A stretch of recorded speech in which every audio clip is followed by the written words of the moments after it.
Bom, até menos de 3 meses da eleição, cresce o número de pessoas que creem no sistema eleitoral. A última pesquisa Datafolha, feita entre quarta e quinta-feira, aponta que 47% da população brasileira confia muito nas urnas eletrônicas, enquanto 32% afirmam confiar um pouco. Somando, o sistema acumula um índice de credibilidade de 79%, segundo o Instituto. Os que responderam que não confiam foram 20% e 1% não soube opinar.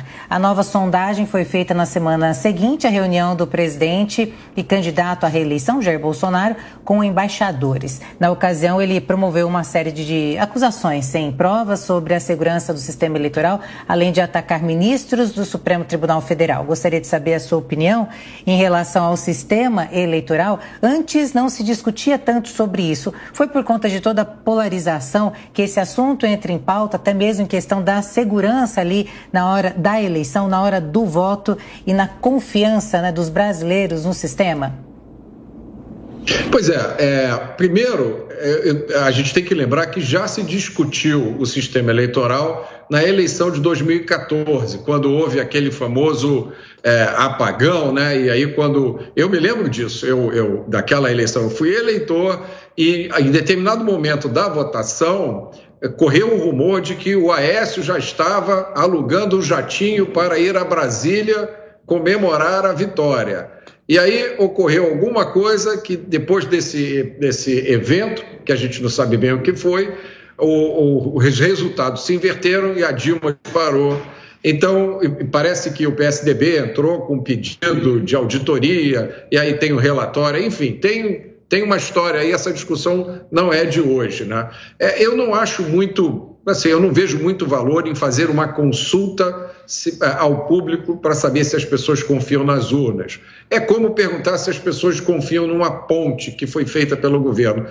O cidadão comum, ele não tem elementos para julgar, para saber se deve ou não confiar. Eu acho que talvez seria mais interessante fazer uma pesquisa como essa, talvez com quem já foi candidato. Quem já foi candidato tem uma experiência diferente. Eu já fui candidato 2 vezes. E aí é preciso frisar, né? Observações críticas não são ataques. E a gente está num momento complicado no Brasil em que a gente é candidato, por exemplo, Elisângela, você vai ser candidata a vereadora, né? Então, chega o dia da votação, acontece a votação, e aí sai lá o número. Elisângela teve 3.402 verificar se você realmente recebeu esses votos. De uma forma prática, você não tem nenhuma. Tá? O que você pode fazer, o recurso que você tem, é ir a todas as sessões eleitorais e pegar aquele papelzinho que se chama boletim de urna. E aí você soma aquilo tudo na mão. Tá? Que a maioria dos candidatos não tem condição de fazer isso. Né? E aí tem um outro questionamento que se faz, de novo, não é acusação de nada, não é lá o boletim de urna, e lá está escrito que a Elisângela teve 30 votos que apertaram o seu nome.